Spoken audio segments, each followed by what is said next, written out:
Welcome to our channel. இப்போ நம்ம பார்க்க போகிறது magnetic field due to long straight conductor carrying current. So ஒரு லாங் ஒயரில் கரண்ட் ஃப்ளோ ஆச்சுன்னா அதில் வர மேக்னெட்டிக் ஃபீல்டை பற்றி நம்ம பார்க்க போகிறோம். சரிங்களா, வாங்க வீடியோவில் போகலாம். ஃபஸ்ட்டு இந்த டயக்ராமில் ஃபஸ்ட்டு ஒரு சின்ன ஒரு சேஞ்ச் இருக்குது. புது புக்கில் கரெக்டாக இருக்கும், பழைய புக்கில் கொஞ்சம் தப்பாக இருக்கும். இந்த இடம் வந்து ஏ, இந்த இடம் வந்து பி. ஸோ இதை மட்டும் ஃபஸ்ட்டு சேஞ்ச் பண்ணிக்கோங்க. சரியா, நியூ டெக்ஸ்ட் புக்கில் அந்த பிரச்சனையே இல்லை. ஃபஸ்ட் எடிஷனில் கொஞ்சம் தப்பு இருக்குது. சரியா, அது மாதிரி பார்த்து கீழே ஏ வரும், மேலே பி வரும். சரியா, இப்போ இதோட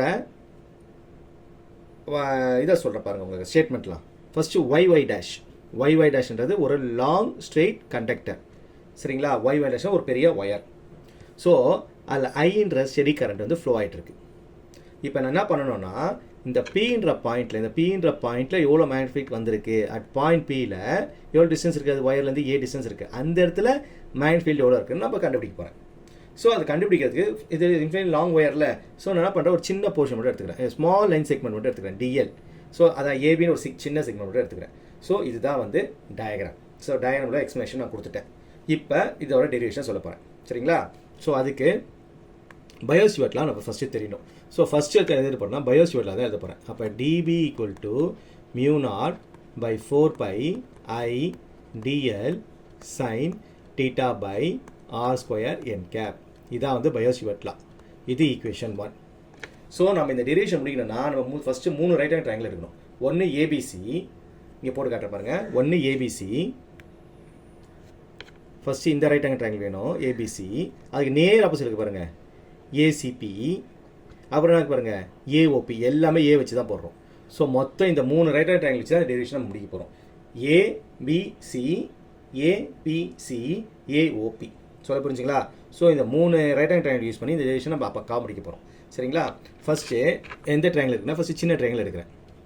இன் ட்ரையாங்கிள் ஏபிசி சின்ன ட்ரையாங்கிள் எடுக்கிறேன்.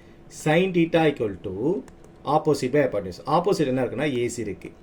ஹைபாட்னியூஸ்லாம் பார்த்தீங்கன்னா நம்மளுக்கு ஏபி டிஎல் இருக்குது. சரியா, இந்த டயக்ராம் சைடில் வரைய பாருங்கள். இது ஏ, இது பி, இது சி, இது சி. இந்த இடம் எனக்கு ரைட் ஆங்கிள் ட்ரையாங்கிள், இந்த இடம் ரைட் ஆங்கிள் ட்ரையாங்கிள், இங்கே தான் டீட்டா இருக்குது. ஸோ இது எனக்கு ஆப்போசிட், இந்த டிஎல் தான் எனக்கு ஹைபாட்னியூஸ். சொல்ல புரிஞ்சுங்களா? So sin theta equal to opposite by hypotenuse. therefore AC equal என்ன வந்துச்சு எனக்கு டிஎல் sin theta. இது நான் ஈக்குவேஷன் 2 எடுத்துக்கிறேன். இதுக்கப்புறம் என்ன பண்ணுவேன்னா 3 ட்ரையாங்கிள் சொன்னால இதுக்கு நேர் ஆப்போசிட் ட்ரையாங்கிள் எடுத்துக்கிறேன். எது எடுத்துக்கிறேன்? ஏசிபியோ ட்ரையாங்கிள் எடுக்கிறேன். ஏசிபி ட்ரையாங்கிள் இங்கே சைடில் வரைய பாருங்கள்.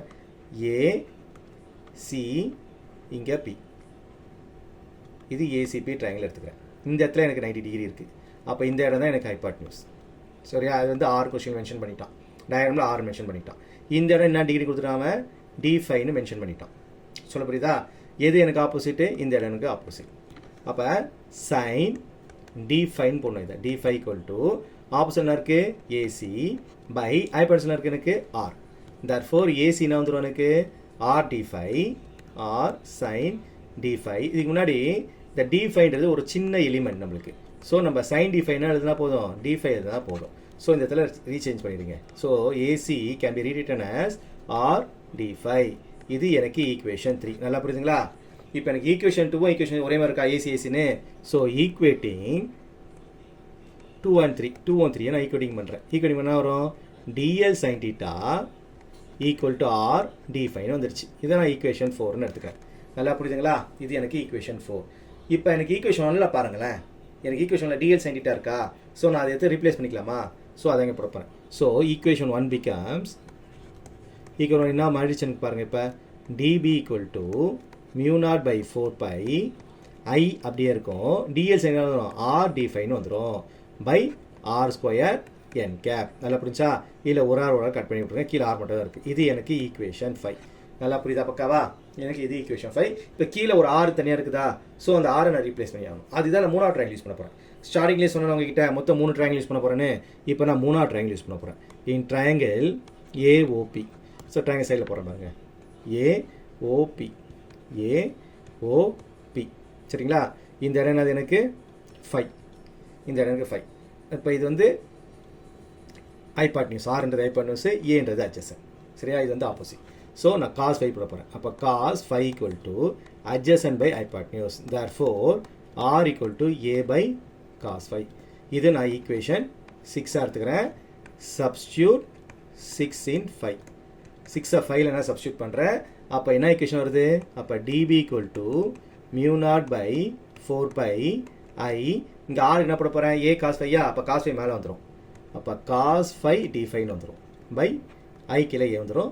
n கேப் வந்துருக்கு. இதுதான் எனக்கு equation 7. இதை தான் இன்டெகிரேட் பண்ண போகிறேன். Integrate on both side. So இங்கே இன்டெகிரேட் சிம்பிள், இங்கே இன்டெகிரேட் சிம்பிள். இங்கே லிமிட்ஸ் பார்த்தீங்கன்னா என்ன கொடுத்துருக்காங்க? கிரீனில் கொடுத்துருக்காங்க பாரு. 5-1லேருந்து 5-2 இதான் வந்து லிமிட்ஸ் வரப்போகுது. Lower limit upper limit. 500 x axis கீழே இருக்குது, 5-2 x axis மேலே இருக்குது. ஸோ -5-1 இங்கே 5-2 புரிஞ்சா?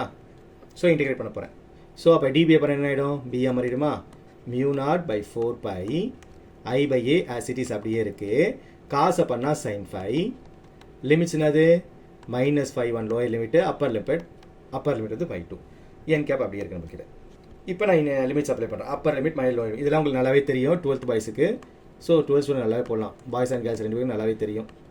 So sine upper limit minus lower, இன்னொரு மைனஸ்னால் ப்ளஸ் ஆகிடும். ஓகேவா? நல்லா புரியுதா? ஸோ அப்போ என்ன வருது? mu naught by 4 pi I by a sin pi2 plus pi1 வந்துருச்சு. ஸோ இது லாங் ஒயரில். ஸோ லாங் ஒயருக்கு பி எங்கே இருக்குது? பர்பெண்டிகுலராக இருக்கா? ஸோ y டேஷுக்கு ஓபி எப்படி இருக்குது? பர்பெண்டிகுலராக இருக்குது. ஸோ அப்போ எனக்கு 5-1 என்னது? 90 டிகிரி. 5-2 என்னது? எனக்கு 90 டிகிரி. ஸோ ரெண்டுமே 90 டிகிரி எனக்கு. ஸோ sin 90 1 ஆகிடும். ஸோ 1 + 1 என்ன ஆயிடுச்சு? எனக்கு 2 மாறிடுச்சு. அப்போ mu naught by 4 pi I by a into 2 ஆயிடுச்சு. கூட n கேப் இருக்குது. நல்லா புரியுதா? ஸோ 2 4 கேன்சல் பண்ணிடலாமா? ஸோ எனக்கு ஃபைனல் ரிசல்ட் என்ன வருது? அப்போ இப்போ ஃபைனல் ஆன்சர் என்ன வருது எனக்கு? b equal to mu naught by 2 pi a. Denominator 2 pi a இருக்குது, மேலே ஒரு i மட்டும் இருக்குது. So mu naught I by 2 pi a n cap. இதுதான் எனக்கு ஃபைனல் ரிசல்ட். ஸோ இவ்வளோ மேக்னெட்டிக் ஃபீல்டு எங்கே இருக்குது? அட் பின்ற பாயிண்டில் இருக்குது. So very very important 5 mark. நல்லா ஒர்க் அவுட் பண்ணி பாருங்கள். நல்லா புரிஞ்சா? இது தெரியணும்னா என்ன தெரியணும் உங்களுக்கு? ஃபஸ்ட்டு 3 ரைட் ஹேண்ட் ட்ரையாங்கிள் வச்சு முடிச்சு விட்ருவோம். சரியா? ஸோ ஈஸியாக முடிச்சு போயிடும். அந்த 3 ட்ரையாங்கிள் தெரிஞ்சாவே போதும், நம்ம செம்ம பக்காவாக முடிச்சிடலாம். இந்த ட்ரையாங்கிள் வந்து போட்டு காட்டுறேன் பாருங்கள். ஏபிசி ஒரு ரைட் ஆங்கிள் ட்ரையாங்கிள், ஏசிபின்னு ஒரு ரைட் ஆங்கிள் ட்ரையாங்கிள், ஏஓபின்னு ஒரு ட்ரையாங்கிள். 3 ரைட் ஆங்கிள் ட்ரையாங்கிள் இருக்குது. So first 2 right angle sin θ use பண்ணுறோம், 3ஆவது ரைட் ஆங்கிள் காசை யூஸ் பண்ணுறோம். ஸோ 3 ரைட் ஆங்கிள் ட்ரையாங்கிள் நம்ம யூஸ் பண்ணி இந்த டெரிவேஷனை சிம்பிளாக முடிச்சு போயிடும். ஸோ இந்த ரிசல்ட்டை நல்லா ஞாபகம் வச்சுக்கணும். ஸோ ஸ்ட்ரெயிட் லாங் ஒயர் கேட்டாவே ரிசல்ட்னா அதுக்கு b equal to mu naught by 2 pi a I. இதான் formula. mu naught by I 2 pi. சிம்பிளாக வச்சுக்கோங்க. mu naught I by 2 pi a. ஏன்னா இந்த ஃபார்முலா பற்றி சொல்கிறேன்னா, இந்த ப்ராப்ளம் போட சொல்ல இந்த ஃபார்முலாவை அப்படியே டேரக்ட் அப்ளை பண்ண மோஸ்ட்லி கொடுத்துருவான். ஸோ ஏவை கொடுத்துருவான், ஐஏ கொடுத்துருவான். mu naught default value. சரிங்களா?